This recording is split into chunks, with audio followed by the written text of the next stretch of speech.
Hi everyone, and wishing you the most glorious and fiery new moon in Aries. This is the first new moon of the astrological year. It's on the second day of the astrological year, in fact, only about 12 hours in, and it's a 0-degree new moon. So it's an absolutely potent, magical, fiery, empowering energy. And this Aries new moon is all about new beginnings. It's about manifestation. It is about confidence, a little bit of risk, and perhaps really thinking about embodying and stepping into all the plans and dreams that have been simmering under in the dark season, through the winter, in the hibernation time. And now this Aries new moon is all about creating the portal for us to step through into this new cycle, powered by the Aries solar energy, but really also coming into the lunar side of Aries, really bringing the power from within us as well, from our yin aspect. So this is a really exciting time, and I'm going to be sharing lots more about this with you in various bits of writing over this week. And if you're watching this video, you are most likely watching it from inside my Substack, where we're going to be talking a lot, not just about Aries and the twin new moon, because this actually is the first of 2 Aries moons we have this month, but also about the impacts of Saturn in Pisces, what's going on with Pluto this week, and various other things as well. This is very much a portal with lots of different aspects coming into it. So it's a really great time, and it's a really, really great time for coming into intuition, for working with your higher consciousness, with the supraconscious mind. And that's why, as ever, I'm leaning into tarot at this time. It really is such a good time. New moons are always great times for tarot readings and for using the cards to help expand and shift the filters and lenses on your perspective and see if you can see something from a slightly different angle. So the tarot card that's most often associated with Aries, there's a few of them actually, but the one that generally comes up a lot is the Emperor. And interestingly, I went through my Moonchild deck. Now I'm back in the UK, reunited with my favourite deck, and I don't have the Emperor. He has vanished. And it was interesting because it occurred to me I haven't seen him for a while in this deck, and evidently, as occasionally happens, someone has obviously left a session with the Emperor. So if you have my Emperor, I hope he brings you power. Danielle's actually just released a new edition of the Moonchild Tarot, a shadow edition, which is all black. So I will be investing in that shortly and bringing some copies of that to you. So I'm not too sad, but it means I can't show you the Emperor from here. But the Emperor is very much divine masculine. He is all about Shiva energy. He is so much from the solar plexus. He is associated not only with Aries, but also Jupiter. And he is really a symbol of structure and discipline. And he sits alongside the Empress, who's this kind of divine, Shakti, kind of super fertile, super creative energy. And the Emperor is all about, creating a container, creating a structure to let that flow come through. So structure and flow, my thematic, emblematic words of the month are here already. So the Emperor does bring this kind of vibe of discipline, which I really like, and I feel for me personally, and what I'm sensing coming up for all of us, that this Saturnian influence is really important right now. And the discipline and structure that we work with in this new moon is going to be what really allows us to accelerate into the second Aries new moon at the end of this month.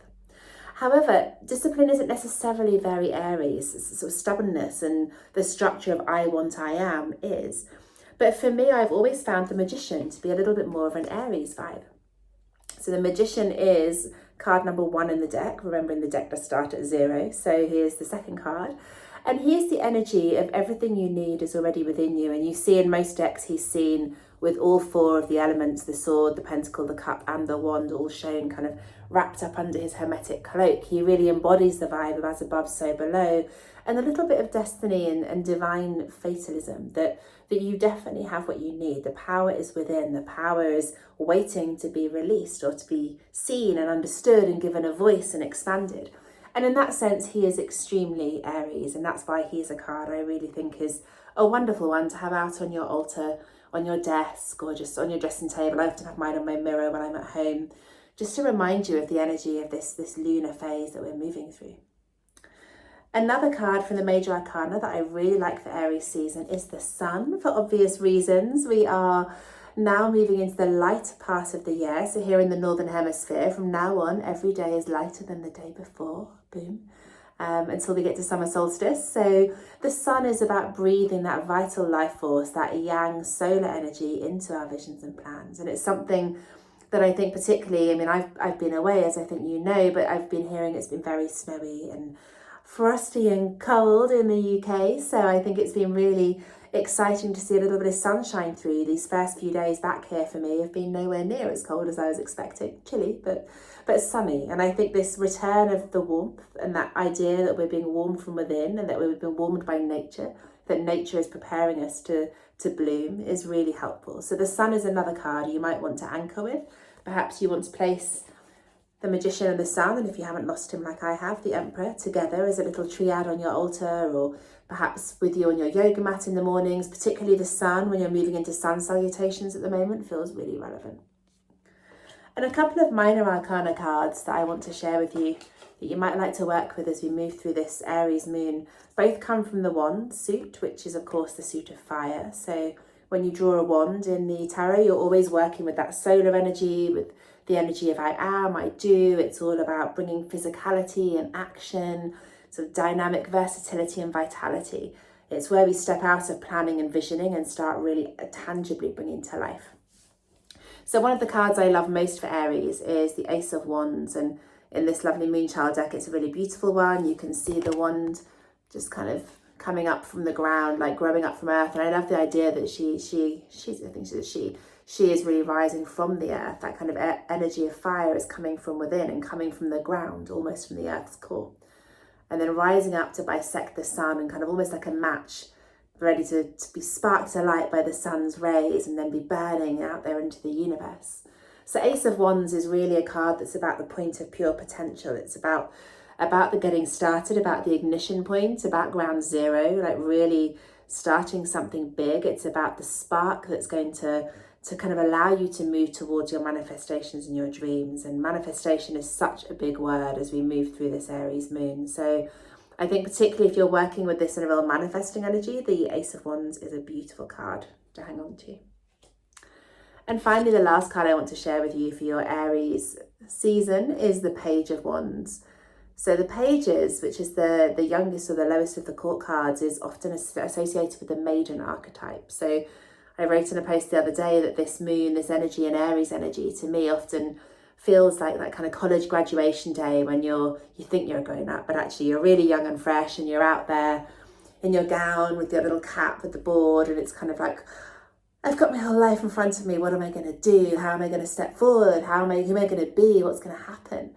It's that kind of like starting line energy with a bit of childlike abandonment and youthful abandon, but also an awful lot of awareness and vitality. Following the spark is such a hallmark of Aries energy. And the Page of Wands is all about observing the spark, holding it in her hands as she is in this iteration of the card, and almost being prepared to blow some oxygen into it, to feed the fire, to fuel the fire.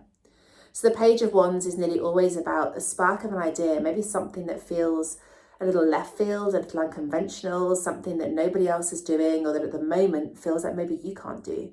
But the Page of Wands is here to let you know that you can, and you can do any of those things as long as you bring that kind of youthful vitality and that fearlessness, that almost kind of leaning into risk that comes with childhood when the world hasn't yet told you how dangerous it can be.